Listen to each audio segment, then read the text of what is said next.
Subscribe जरूर करना। अभय ठाकुर को सब्सक्राइब बिल्कुल मत करना। बोलते हाथ में क्योंकि वो गंदा चैनल है, वो अपनी वीडियो नहीं डालता। वीडियो बना चलते नहीं बन रहा तो वहां से खिचड़ी ला दूंगी, 2 रोटी ला दूंगी। मम्मी स्किन पकड़ लो। अंदर जाती है, सब्जी डब्बे में बांध कर बाबा की प्रसाद लाकर उसको यहीं दे देती। ऐसी बूढ़ी बूढ़ी माताएं जिनके कमर से निकल कर टॉफी का पैकेट लेकर ऐसी टॉफी बांटती हैं, ऐसी टॉफी बांटती हैं जैसे ये मेरे घर के बच्चे हैं और इनको मुझे खिलाना है और इनको मुझे करना है। बस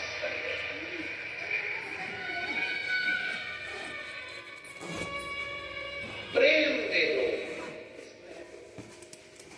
शिव तुमसे कुछ नहीं मांगा क्या शंकर जी ने, केवल प्रेमी को मांगा। सत्यम शिवम। जब यहां से जाओ,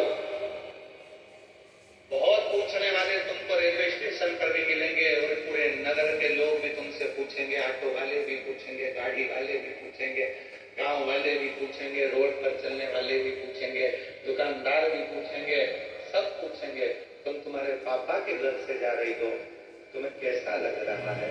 तब उसको कहना मेरा बाप मुझे बुलाया था, मेरा पिता मेरा बाबुल बुलाया था और मुझे विश्वास है कि मेरा पापा अपनी बेटी से मिलने के लिए अपने घर तक जरूर आएगा और देकर कुछ न कुछ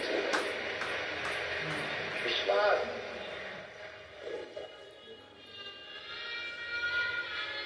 उससे संबंध बनाकर जाओ।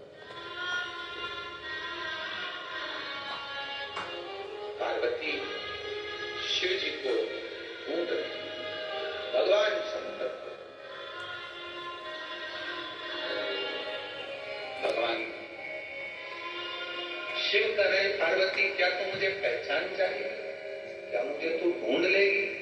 हाँ, शिव को पहचानने के लिए पार्वती ने हाँ भर दी कि मैं पहचान जाऊंगी।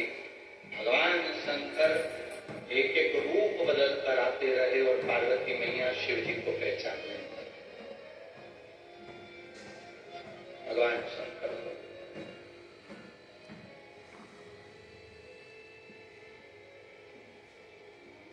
नहीं पहचाना पार्वती। शिव जी ने अपने 12 रूप रख लिए, 12 रूप में भी पार्वती जी पहचान नहीं पाई। तब आखिरी में पार्वती जी ने कहा कि मैं तुम्हें जान नहीं सकती, मैं तुम्हें पहचान नहीं पा रही हूं, अब तो अपना असली स्वरूप दिखा दो कि तुम इन 12 में से कौन। शिव प्रकट हो गए।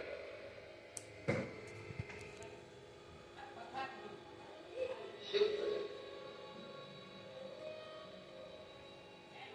प्रभु ये 12 स्वरूप तो आप ही के हैं। शिव जी ने कहा कहां जाएंगे ये 12 स्वरूप आपके, क्या ये भी ओझल हो जाएंगे? शिव जी कहते हैं पृथ्वी पर आए हैं, मृत्यु लोक में मेरे ये 12 स्वरूप प्रकट हुए हैं, तो ये पृथ्वी पर 12 ज्योतिर्लिंग के रूप में विराजमान हो जाएंगे। 12 संसार का जो मनुष्य, संसार का जो जीव इन 12 ज्योतिर्लिंग में मेरे पास आकर बैठेगा, वो दुनिया की सारी सुख मुझसे प्राप्त कर सारा। और 12 ज्योतिर्लिंग के बीच में है ये कुबेरेश्वर धाम, जो 12 ज्योतिर्लिंग के मध्य में पिता बैठा हुआ है, सबको सुख प्रदान करता है। हमको ऐसा लगता है इस कथा को पढ़कर, स्कंद पुराण की ये कथा कहती है कि मां पार्वती जी शिव जी को पहचानी नहीं और 12 स्वरूप में शिव जी प्रकट हुए।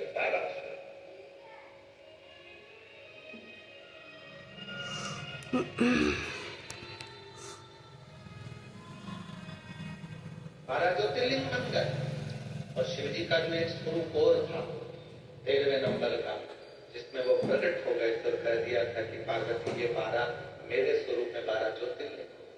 हमको तो लगता है वो 13वां जो स्वरूप होगा वही कुबेरेश्वर धाम होगा, वही कुबेरेश्वर।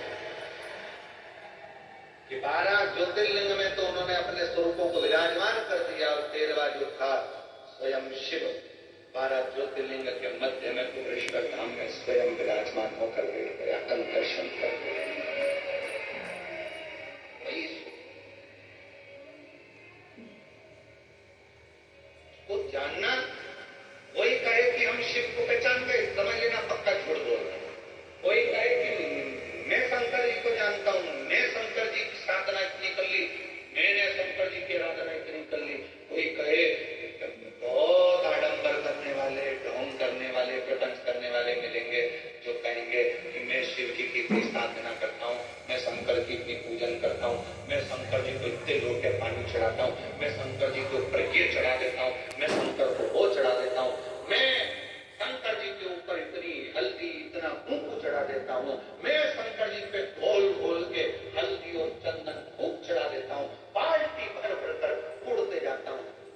तुम सोचो कि शिव जी ऐसे मिल जाएंगे? ये केवल रील बनाने का काम है, शिव को अपने बनाने का काम नहीं है। शंकर सब चीजों में नहीं मिलते, शिव इन सब आडंबर में नहीं मिलते। इन सब चीजों को कर केवल रील बन सकती है, सोशल मीडिया में तुम फेमस हो सकते हो, जनमानस में तुम अपनी पूजा करवा सकते हो, पर तुम मेरे शंकर को कभी अपना नहीं बना सकते। शंकर को तो ये साधारण से भक्त जो बड़े प्रेम से मिल गया वो चढ़ा दिया, जो मिल गया वो पा लिया।